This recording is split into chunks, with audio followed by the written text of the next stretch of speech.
வணக்கம். நாங்க இன்றைக்கு கொஞ்சம் மரபு கவிதைக்கான அடிப்படையான விடயங்களை பற்றி உரையாடலாம் என்று நினைக்கிறேன்.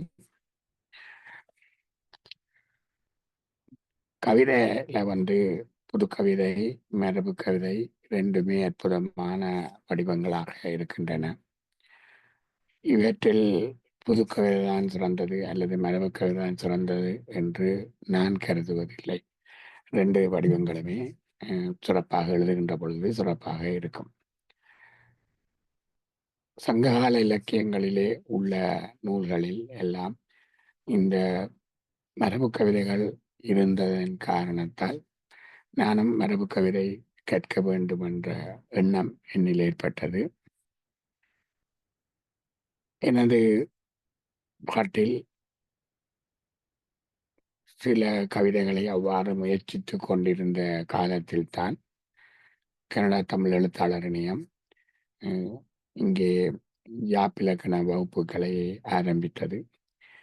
அந்த வகுப்பில் ஆசான்களாக அமரர் பண்டிதர் மாச்ச அலெக்சாந்தர் மற்றும் அமரர் கவிநாயகர் கந்தவனம் ஆகியோர் இருந்தார்கள். அந்த வகுப்பில் இணைந்து நானும் யாப்பிலக்கணம் கற்று மரபு கவிதை எழுதத் தொடங்கினேன். அவர்களோடு கற்றுக்கொண்டது மட்டுமில்லாமல் பல முகந்தெரியாத நூலாசிரியர்களுடைய படைப்புகளிலிருந்தும் நான் படிப்படியாக இந்த மரபு கவிதையை கற்றுக்கொண்டு ஏதோ என்னால் எனக்கு நேரம் ஏற்படுகின்ற பொழுது மரபு கவிதைகளை எழுதி வருகின்றேன். பெருந்தொற்று காலத்தில் பாட்டரசர் கி. பாரதிதாசன் அவர்களது மெய்நிகர் வழியாக நான் சில மரபு கவிதைக்கு வேண்டிய பல நுட்பங்களை கற்றுக்கொண்டேன்.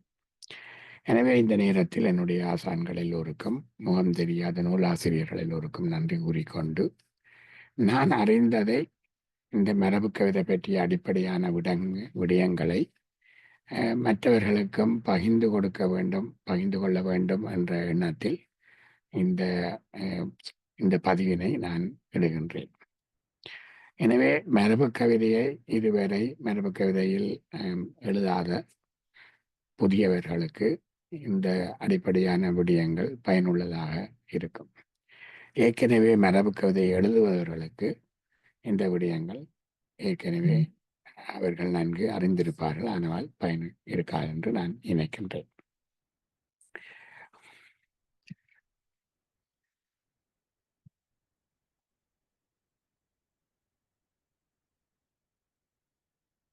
மரபு கவிதையிலே நாங்கள் கவிதை என்பதற்கு பதிலாக செய்யுள் என்ற பதத்தை பாவிப்போம். கவிதைக்கு செய்யப்படுவது செய்யுள் என்று கூறுவார்கள்.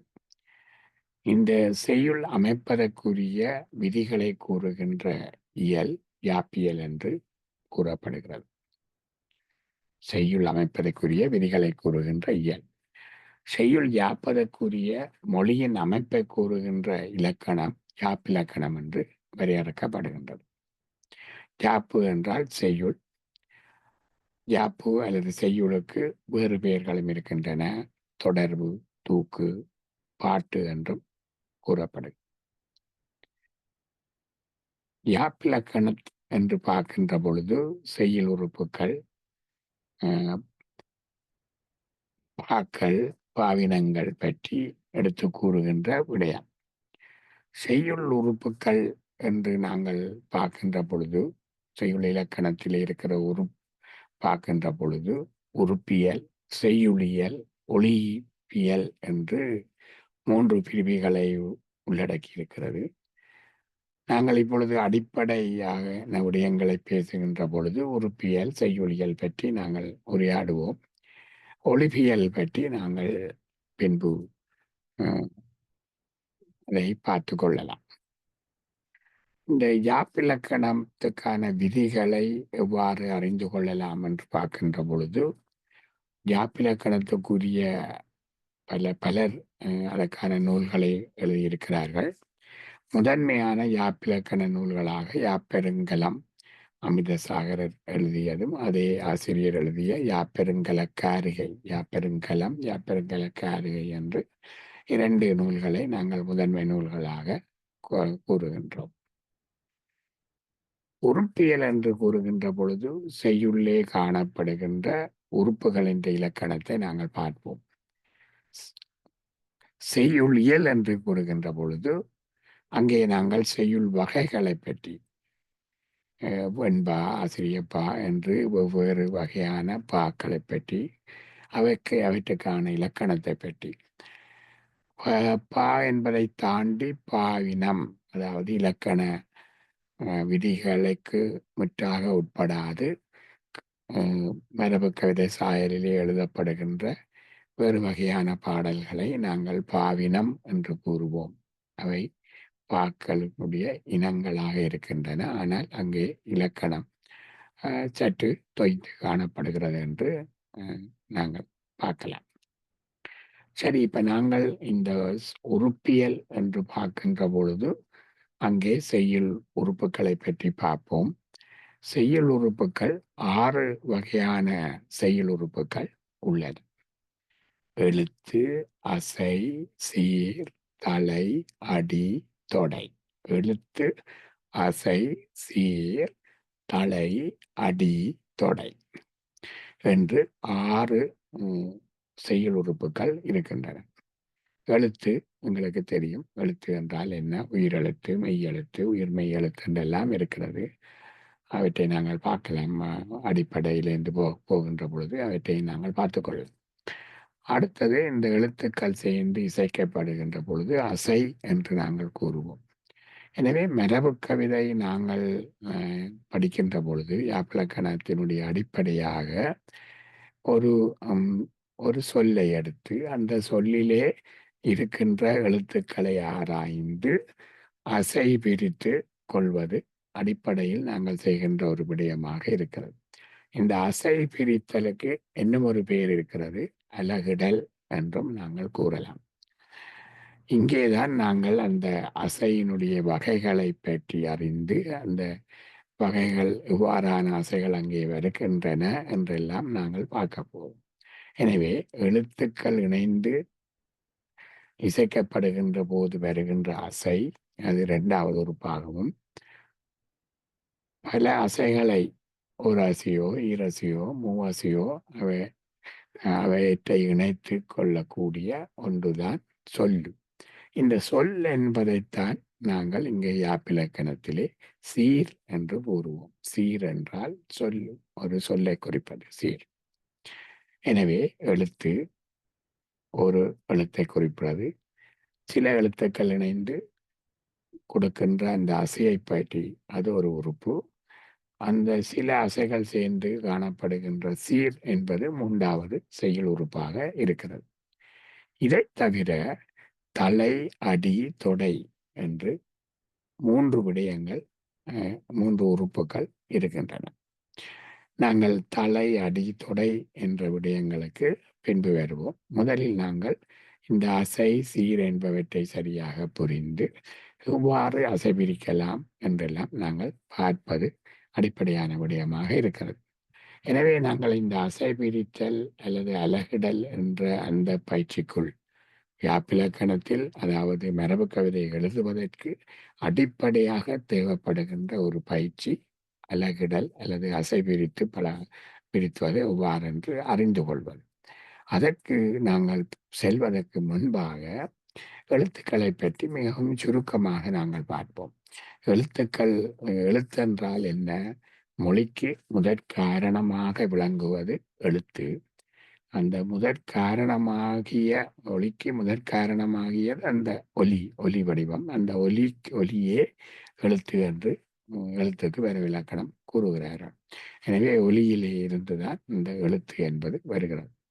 இந்த தமிழ் எழுத்துக்களை பார்க்கின்ற போது, தமிழ் மொழியிலே இருக்கின்ற எழுத்துக்கள் என்று பார்க்கின்ற பொழுது நாங்கள் 147 தமிழ் எழுத்துக்கள் இருப்பதாக படித்திருக்கிறோம். இந்த எவ்வாறு இந்த 147 எழுத்துக்கள் வருகிறது என்று நாங்கள் அதை பகுத்து பார்த்தால், உயிர் எழுத்து, மெய் எழுத்து, உயிர்மெய் எழுத்து என்பவையெல்லாம் சேர்ந்து எங்களுக்கு இந்த 147 எழுத்து வருகிறது. இங்கே இந்த எழுத்துக்களிலே உயிரெழுத்து என்றால் என்ன, மெய்யெழுத்து என்றால் என்ன, உயிர்மெய் எழுத்து என்றால் என்ன, இங்கே அதாவது உயிரெழுத்தான் என்றால் என்ன, உயிர் மெய்யெழுத்து என்றால் என்ன, அவற்றிலே குறில் நெடில் என்று காணப்படுகிறது. அதாவது ஒலிக்கின்ற பொழுது குறைந்தளவு கால அளவை எடுக்கக்கூடிய எழுத்துக்களை குறில் எழுத்தென்றும், நீடிய கூட நேரம் எடுக்கின்ற எழுத்துக்களை நெடில் எழுத்தென்றும் கூறுவோம். எடுத்துக்காட்டாக கா என்று நாங்கள் கூறுகின்ற பொழுது அது ஒரு உயிர்மெய் எழுத்து என்று தெரியும். அது குறில் எழுத்து. கா என்று கூறுகின்ற பொழுது அது நெடில் எழுத்து. த என்றால் குறில், தா என்றால் நெடில், பா என்றால் குறில், பா என்றால் நெடில். எனவே உங்களுக்கு இந்த குறில் எழுத்து, இந்த நெடில் எழுத்து தெரிகின்ற பொழுது, எனவே இந்த உயிர்க்குறில் என்று நாங்கள் கூறுகின்ற பொழுது அ, இ, ஏ, உ, ஓ இதெல்லாம் உயிர்க்குறில் எழுத்துக்கள். ஆ, இ, உ, ஓ என்று அவையெல்லாம் உயிர் நெடில் எழுத்துக்கள். எனவே உயிர்க்குறில் எழுத்துக்கள் 5 இருக்கின்றன. உயிர்மெய் குறில் எழுத்துக்கள் 90 இருக்கிறது. உயிர் நெடில் எழுத்து 7 இருக்கிறது. உயிர் மெய் நெடில் எழுத்து 126 இருக்கிறது. மெய் எழுத்துக்கள் 18 இருக்கிறது. இப்படி இவ்வாறான எல்லாம் இன், எண் இவையெல்லாம் மெய் எழுத்துக்கள், குற்றெழுத்துக்கள் அல்லது ஒற்றெழுத்துக்கள் என்றும் கூறப்படும். ஆயுதம், அகீனம் என்று நான் குறிப்பிடுகின்ற இந்த 3 புள்ளிகளால் ஆக்கப்பட்ட 3 முப்புள்ளி எழுத்தான ஆயுதம் ஒன்று, அதை ஒரு தனி வகையாக கருதினால் எல்லாவற்றையும் கூட்ட 147 தமிழ் எழுத்துக்கள் இருக்கின்றது. இவ்வளவு எங்களுக்கு இப்பொழுது போதும். இந்த எழுத்துக்களை ஒலிக்கின்ற அளவைத்தான் நாங்கள் மாத்திரை என்று கூறுகின்றோம். மாத்திரை என்றால் என்ன? கண்ணிமை பொழுது அல்லது நொடிப்பொழுது, அதாவது ஒரு மாத்திரை என்று நாங்கள் கூறுகின்ற பொழுது அந்த அலகை நாங்கள் விவரிக்க போனால் கண்ணிமைக்கின்ற காலம், அல்லது ஒரு நொடி போடுகின்ற பொழுது நொடிப்பொழுது. எனவே கண்ணிமை பொழுது அல்லது நொடிப்பொழுதைத்தான் நாங்கள் ஒரு மாத்திரை என்று கூறுகின்றோம். மாத்திரை எழுத்துக்கள் ஒலிக்கின்ற அளவை இந்த மாத்திரை என்ற அலகாலே நாங்கள் அளவு செய்யப்படுகின்றது. அவ்வாறு பார்க்கின்ற பொழுது நெடில் எழுத்துக்கள் 2 மாத்திரை கால அளவுக்கு ஒலிக்கக்கூடியவை. ஆனால் குறில் எழுத்துக்கள் 1 மாத்திரை அளவுக்கு ஒலிக்கக்கூடியவை. மேலும் மெய்யெழுத்து குற்றியல் உகரம், குற்றியல் உகரம் என்கின்ற பொழுது து, சு, டு, ரு, பு இவையெல்லாம் குற்றியல் உகரம். குற்றியல் இகரம் என்று பார்க்கின்ற பொழுது இ என்று முடிகிற அதாவது குற்றியல் உகரமாக இல்லாமல் இகரமாக முடியும். அது குற்றியல் இகரம் என்று சொல்லப்படும். அவை கூட அதை மாத்திரை ஒலிக்கும் என்று சொல்லப்படும். இன்னும் ஒரு சிறப்பான ஒரு எழுத்து இருக்கிறது, ஐ என்ற எழுத்து. இந்த ஐ என்ற எழுத்து ஒரு சீரிலே, ஒரு சொல்லிலே முன்னுக்கு வருகின்ற பொழுது அது 1.5 மாத்திரையாகவும், இடையிலே வருகின்ற பொழுது ஒரு மாத்திரையாக ஒலிக்கும் என்றும் கூறப்படுகிறது. எடுத்துக்காட்டாக ஐயம் என்று கூறுகின்ற பொழுது அங்கே ஐ என்ற எழுத்து முன்னுக்கு வருகின்றபடியால் 1.5 மாத்திரையாக இருக்கும். ஆனால் ஒரு ஐ என்ற சொல்லு இடையிலே வருகின்ற பொழுது அது ஒரு மாத்திரை தான் எடுக்கும். நாங்கள் பின்பு எடுத்துக்காட்டுகளை பார்க்கலாம்.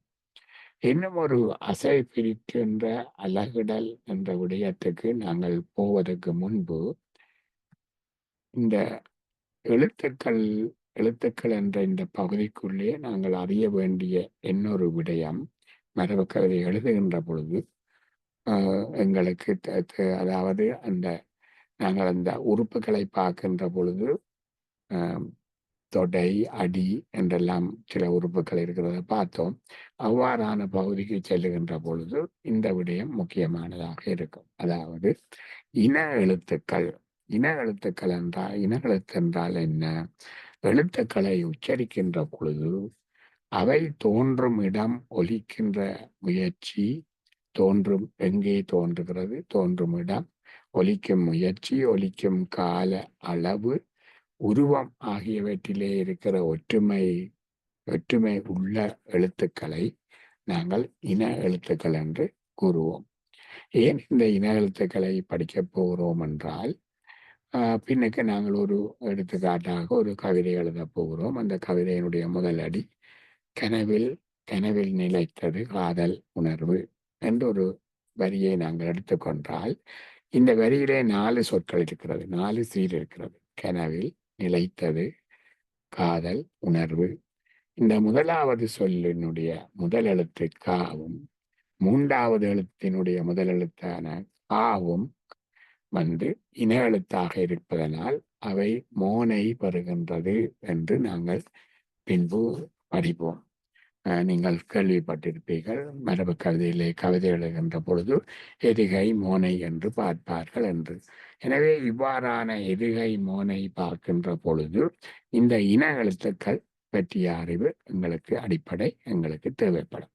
அந்த வகையிலே இன எழுத்துக்கள் ஆனா என்ற எழுத்தை எடுத்துக்கொண்டால் அதற்கு இன எழுத்தாக அ, ஆ, ஐ, ஔ என்றும், ஈ என்ற எழுத்தை எடுத்துக்கொண்டால் இ, ஐ, ஏ என்றும், ஊ எடுத்துக்கொண்டா உ, ஓ, ஔ, ஏ, இ என்றும், இவையெல்லாம் இன எழுத்துக்கள் என்று நாங்கள் பார்க்கிறோம். அதே போல ஓ, ஊ, ஊ, ஔ, ஆ, ஐ, இஞ்சும் இன்னும் இன எழுத்துக்கள் என்று பார்க்கிறோம்.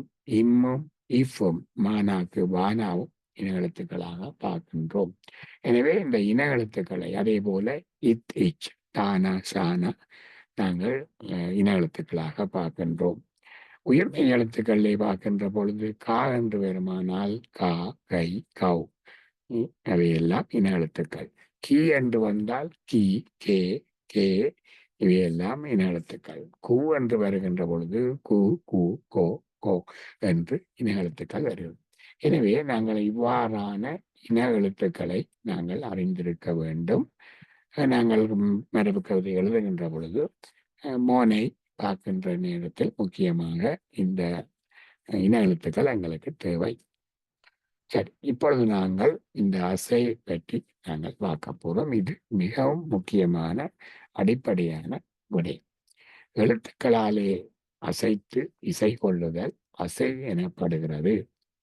குறில், நெடில், ஒற்று என்ற 3 வகை எழுத்துக்களாலே இந்த அசை உருவாகும். ஒரு சொல்லிலே ஒரு சீரை எடுத்து பார்த்தீர்களானால் அங்கே குறில் எழுத்து இருக்கும், நெடில் எழுத்து இருக்கும், மெய்யெழுத்து என்று கூறப்படுகின்ற ஒற்றெழுத்து இருக்கும். இவைகளினுடைய இணைப்பினால், இவைகள் அமைந்திருக்கின்ற அமைப்பினால் இந்த அசையை கேட்ப நாங்கள் அசை பிரித்து அங்கே எத்தனை அசைகள் இருக்கிறது ஒரு சொல்லிலே என்றெல்லாம் ஆய்ந்து செல்வதுதான் இந்த அசை பிரித்தல் பயிற்சி. அசை பிரிப்பது தொடக்கத்தில் நாங்கள் அசை பிரிப்பது ஒரு காரிய கடதாசியில் எடுத்து பேனையால் சொற்களை எழுதி அதை வட்டி பார்த்து அசை பிரித்து பழகுவோம். ஆனால் காலம் செல்ல செல்ல உங்கள் மனதுக்குள்ளேயே இந்த அசை பிரித்து அங்கே எத்தனை அசை இருக்கிறது, என்ன அசை வருகிறது என்றெல்லாம் நாங்கள் மனதுக்குள்ளேயே பகுத்து கொண்டு கவிதையை எழுதக்கூடிய நிலை ஏற்படும். எனவே எங்களுடைய அதாவது நாங்கள் ஒரு கணக்கை செய்கின்ற பொழுது ஒரு காகிதத்தை எடுத்து காகிதத்தில் கணக்கு செய்வது போல எழுதி செய்வது போல காலம் செல்ல செல்ல நாங்கள் எத்தனையோ கணக்குகளை மனதிலே செய்து கொள்வோம். அதே போன்றுதான் இந்த அலகு பிரித்தல் அல்லது அசை பிரித்தல். தொடக்கத்தில் நாங்கள் காகிதத்தில் பல சொற்களை எழுதி அதை பயிற்சி எடுத்துக்கொண்டால் பின்பு நீங்கள் கவிதை எழுதுகின்ற பொழுது மனதுக்குள்ளேயே அசை பிரித்து கொண்டு கவிதையை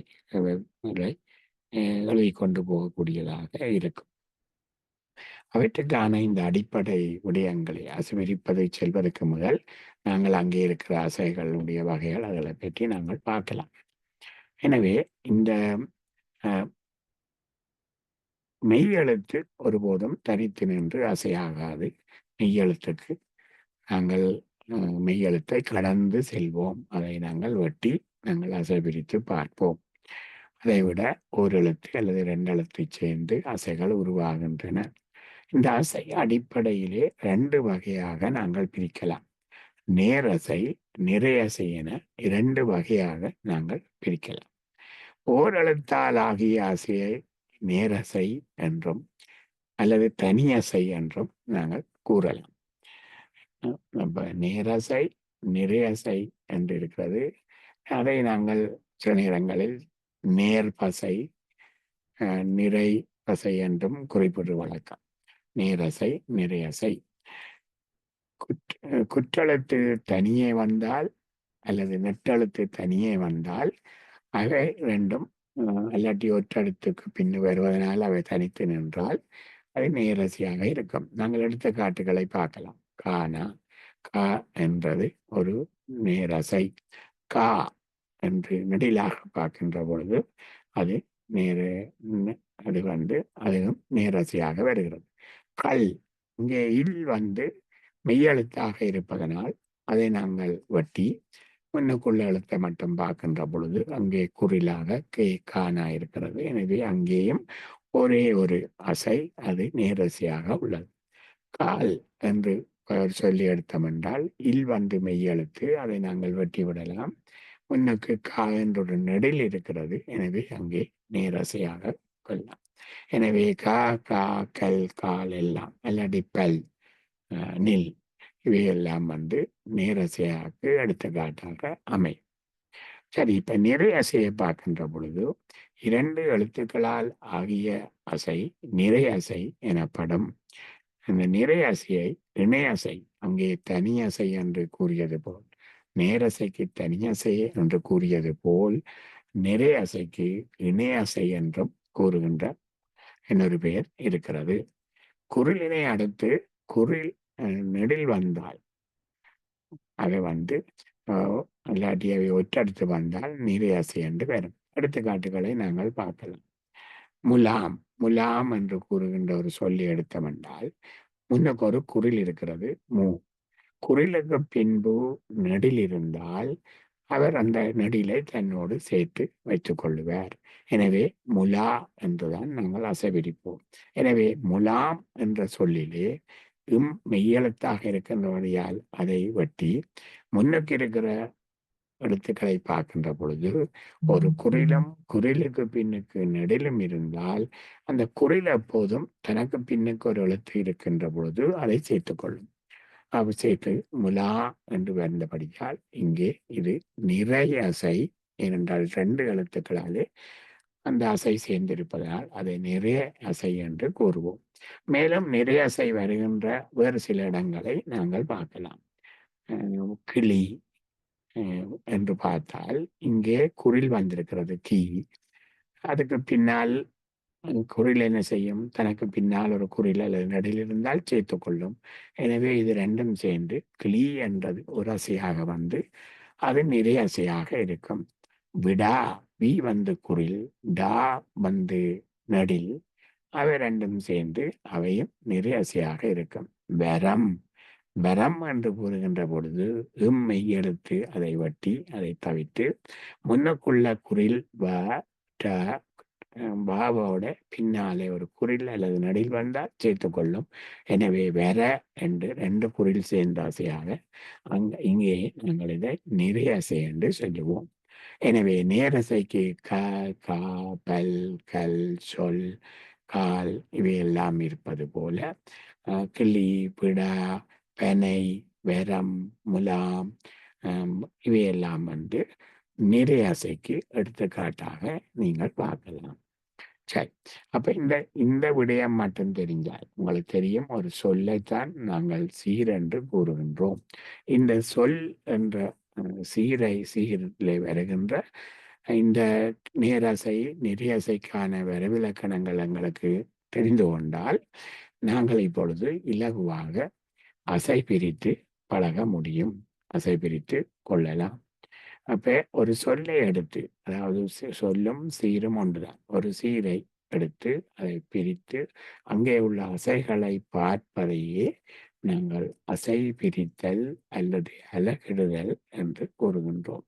இந்த அலகிடுதல் அசை பிரித்தலில் மரபுக்கதையை படிக்க துவங்குகின்ற தொடக்க காலத்தில் நாங்கள் நிறைந்த அளவு பயிற்சி எடுத்துக்கொண்டால் எங்களுக்கு அது மிகவும் பயனுள்ளதாக இருக்கும். இப்ப நாங்கள் சில சொல்லுகளை பார்த்தோம். கிளி என்று சொல்லுகின்ற பொழுது, அங்கே நிறை அசை ஒன்று மட்டும் இருக்கிறது. எனவே இந்த சொல்லு ஓர் அசை சொல்லு என்று நாங்கள் சொல்லலாம்.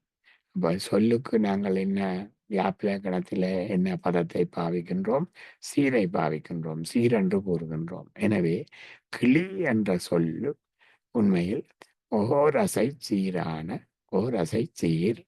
அது அங்கே ஓரசை மட்டும் இருப்பதனால் ஓரசை சீர் என்று சொல்லுவோம். சீர் என்பது சொல்லு. அதேபோல் ஈரசை சீராக இருக்கலாம், மூவசை சீராக இருக்கலாம், நாலசை சீராக இருக்கலாம். ஈரசை சீர் என்றால் அங்கே 2 அசைகள் இருக்கும். 3 அசைகள் இருந்தால் மூவசை சீர். 4 அசைகள் இருந்தால், அதாவது அசை பிரித்து பார்க்கின்ற பொழுது அங்கே மூவசை சீர், நாலசை சீர் என்று இருந்தால் அவை எங்களுக்கு எத்தனை அசைகள்? 3 அசைகள் இருந்தால் மூவசை சீர், 4 அசைகள் இருந்தால் நாலசை சீர், 2 அசைகள் இருந்தால் ஈரசை சீர், ஒரு அசை மட்டும் இருந்தால் ஓரசை சீர். இந்த அசைகள் எவ்வகையாக இருக்கலாம்? அந்த அசைகள் நேராக இருக்கலாம் அல்லது நெறியாக இருக்கலாம். நேரசையாக இருக்கலாம் அல்லது நெறியசையாக இருக்கலாம். சரி, இப்ப நாங்கள் இந்த ஓரசை சீர் என்று சொன்னோம். அப்ப இந்த ஓரசை சீர் என்று நாங்கள் சொல்லுகின்ற பொழுது கிளி என்பது ஓரசை சூர் என்று சொன்னோம். அதே போல நாள் என்று நாங்கள் சொன்னால், நாள் என்று ஒரு சொல்லி எடுத்தால் அங்கே இல் என்ற மெய்யெழுத்து வெட்டுப்பட அதுக்கு அதை விட்டு நாங்கள் பார்க்கின்ற பொழுது நா என்ற நெடில் எழுத்து மட்டும் இருப்பதால் எப்பொழுதும் நெடிலுக்கு பின்னாலே நாடு என்ற ஒரு சொல்லை எடுத்து பார்த்தோம் என்றால் அந்த நாடு ஓரசை சீரா அல்லது இரசை சீரா. நாடுக்கு முன்னுக்கு வார நெடில் ஒருபோதும் நெடில் வந்தால் தனக்கு பின்னாலே உள்ள எழுத்தை அவர் சேர்க்காது தனித்து நின்று கொள்வார். எனவே நாடு என்ற சொல்லில் நா என்பது நெடில். அவர் தனித்து நின்று கொண்டு ஒரு நேரசையாக இருப்பார். நாள் என்ற சொல்லில் இல் மெய்யெழுத்து நாங்கள் கவனிக்க தேவையில்லை. அதுக்கு முன்பு இருக்கிற நெடில் மட்டும் ஒரு நேரசையாக வருவார். மலர் என்று சொல்லி எடுத்தோம் என்றால் இங்கே மல என்றது 2 குறில் எழுத்துக்கள் சேர்ந்து வர நெறியசையாக இருப்பினும். எனவே இந்த நாள் மலர் என்ற உண்மையில் நாங்கள் வெண்பா எழுதுகின்ற பொழுது இந்த வெண்பாவிலே இருக்கின்ற இறுதி சீராக உங்களுக்கு தெரியும். வெண்பா என்று கூறினால் அதிலே குரல் வெண்பா இருக்கிறது, அளவெளி வெண்பா இருக்கிறது 4 அடி, சிந்தியல் வெண்பா இருக்கிறது 3 அடி என்று இருக்கிறது. எவ்வாறு இருந்தாலும் அந்த இறுதி சீராக அடியினுடைய கடைசி சொல்லு இறுதி சீராக இருக்கக்கூடிய சொல்லுகள் எவ்வாறு இருக்க வேண்டும் என்பதற்கு நாள் மலர் காசு பிறப்பு என்ற வாய்பாட்டில் அமையும் என்று குறிப்பிடுவார்கள். நாள் மலர் காசு பிறப்பு.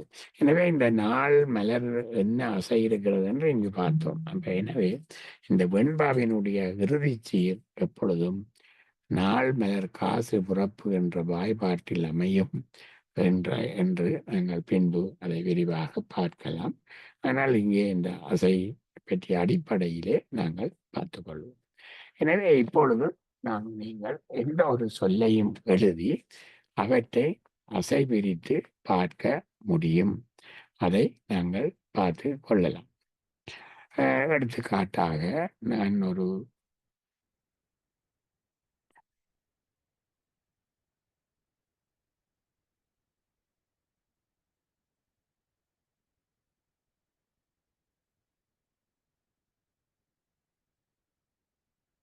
சில கவிதைகளிலே வருகின்ற சில சொல்லுகளை எடுத்து பார்க்கின்றேன்.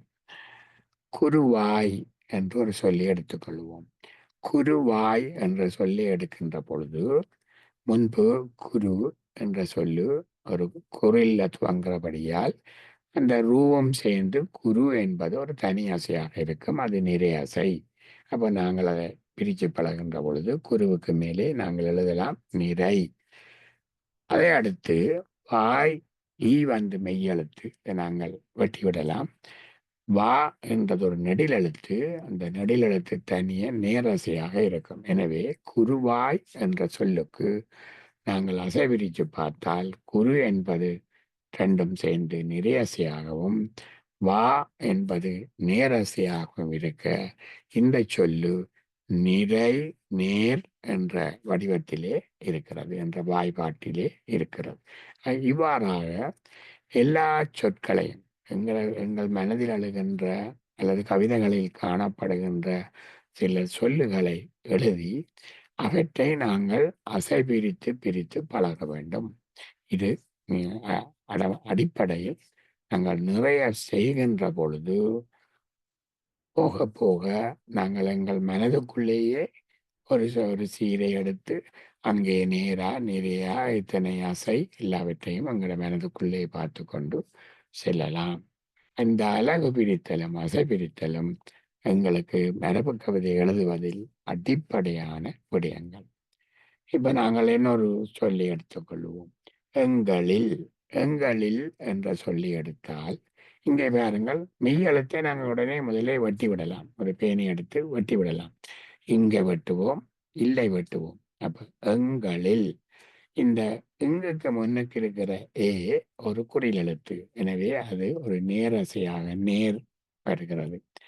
களி களி என்றது ரெண்டும் குறில் எழுத்து. காவுக்கு குறிலுக்கு பின்னால் குறில் வந்தா என்ன, நெடில் எழுத்தா என்ன சோடி சேர்த்து நின்று கொள்ளுவார். எனவே அங்கே நிறையசை வருகிறது. அதை அடுத்து அங்கே இல் நாங்கள் வெட்டிவிட்டோம், அது மெய் எழுத்து. எனவே எங்களில் என்ற சொல்லு ஈரசை சீர். ஏனென்றால் 2 அசைகள் வருகின்றன. நேர் நிறை என்ற வாய்ப்பாட்டில் அமைகிறது. இவ்வாறாக நாங்கள் நல்லதை நல்லதை இல் இச் ரெண்டும் நாங்கள் மெய்யெழுத்து வெட்டி விடுவோம். ந அது ஒரு நேரசை. லதை லதை லதை என்பது ஒரு நிறையசைக்கு வருகிறது. எனவே இங்கே நேர் நிறை என்ற வாய்ப்பாட்டில் ஈரசை சீராக வருகிறது. இவ்வாறாக நாங்கள் அசை பிரித்து வெவ்வேறு சொற்களை எழுதி அசை பிரித்து கொண்டு நாங்கள் போக முடியும். இன்னும் ஒரு சொல்வை எடுத்து பார்த்தோம்னால் வாழ்வோமே வாழ்வோமே. இங்கே இல்லை வெட்டி விடுவோம், அது மெய் எழுத்து. வா நெடில் அது ஒரு நேரசை. ஓ நெடில் அவர் பின்னக்குள்ள எழுத்தை சேர்க்க மாட்டார், நெடில் என்பதால் ஓ என்பது தனியணிக்கும். எனவே அது ஒரு நேரசை. மே என்பதும் ஒரு நேரசை. எனவே இந்த வாழ்வோமா வாழ்வோமே அல்லது வாழ்வோமா என்று நாங்கள் எடுத்துக்கொண்டால் அங்கே மூவசை சீர் என்று நாங்கள் சொல்லலாம். 3 அசைகள் காணப்படுகின்றன. மூவசை சீராக இருக்கிறது. எனவே ஓரசை சீர், ஈரசை சீர், மூவசை சீர், இதே போல 4 அசைச்சீரும். ஆனால் 4 அசைச்சீர்கள் பொதுவாக எங்களுடைய பாடல்களிலே வருவது இல்லை.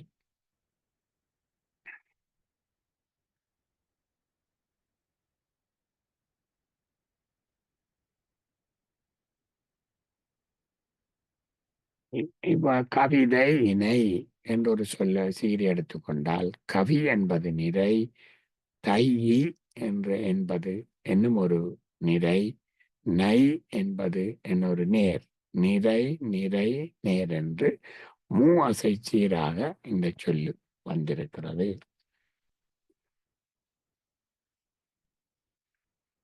எனவே இந்த அடிப்படையை வைத்துக்கொண்டு நாங்கள் அசை பிரித்து பழகலாம். நாங்கள் தொடர்ந்து சில எடுத்துக்காட்டுகளை அசை பிரிக்கின்ற பயிற்சிகளை நாங்கள் மேலும் இன்னொரு பொழுதிலே உரையாடி கொள்ளலாம். ஆனால் அதற்கிடையிலே அதற்கு அடுத்ததாக நாங்கள் போக வேண்டியதையும் கூறிவிட்டு நான் இன்றைய பதிவை நிறைவு செய்ய போகிறேன்.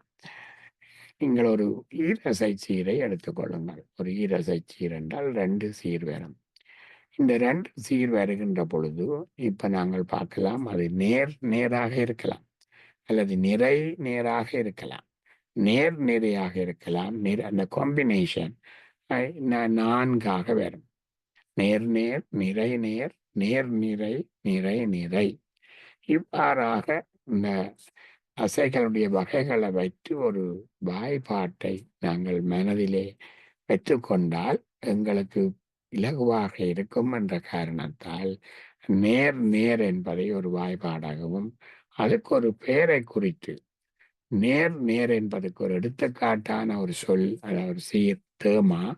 எனவே நேர் நேர் என்ற வாய்ப்பாட்டை தேமா என்றும், நிறை நேர் என்ற வாய்ப்பாட்டை புளிமா என்றும், நேர் நிறை என்பது கூவிளம், நேர் நிறை கூவிளம், நிறை நிறை என்பது கருவிளம், தேமா புளிமா கூவிளம் கருவிளம் என்று இந்த ஈரசைச்சீருக்குரிய வாய்ப்பாடுகளை நாங்கள் பார்ப்போம்.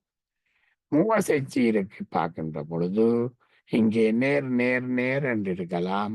அப்படியானால் அதுக்கு உரிய வாய்ப்பாடாக தே மாங் காய்.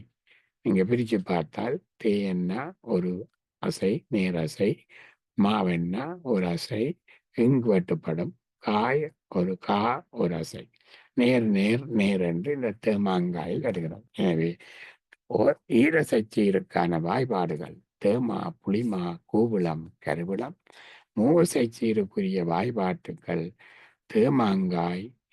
நிறை நேர் நேர் என்று வருகின்ற பொழுது நிறை புளிமாங்காய், நிறை நிறை நேர் என்றால் கருவிளங்காய், நேர் நிறை நேர் பூவிளங்காய்.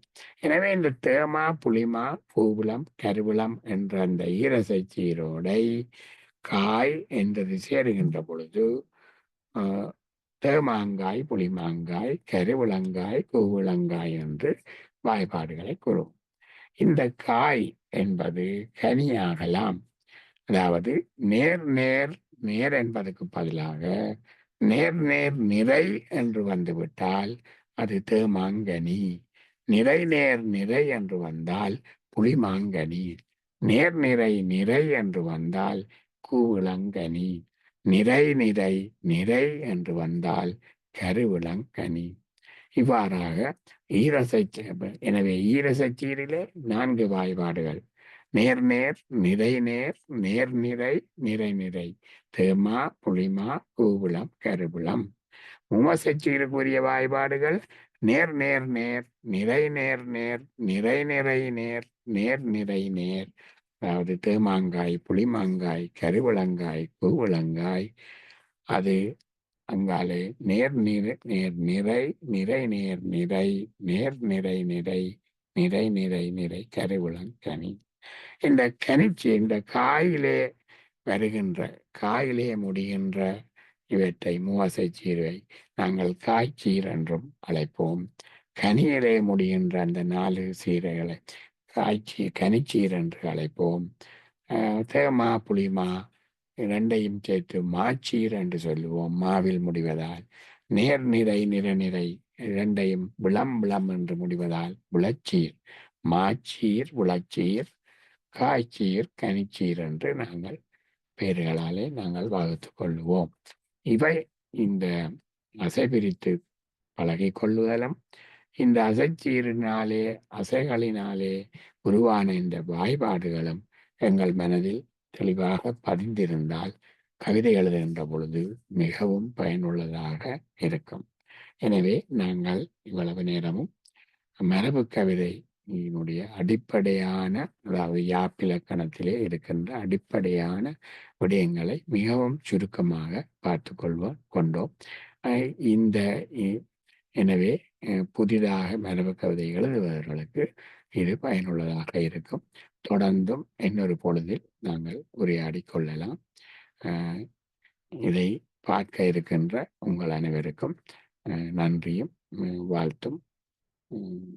மரபு கவிதைகளை நாங்கள் எல்லோருமே இலகுவாக படித்து எழுதி கொள்ளலாம் என்று எண்ணுகின்றேன். நான் அறிந்ததை உங்களிடம் பகிர்ந்து கொள்வதில் மகிழ்ச்சி. நன்றி, வணக்கம்.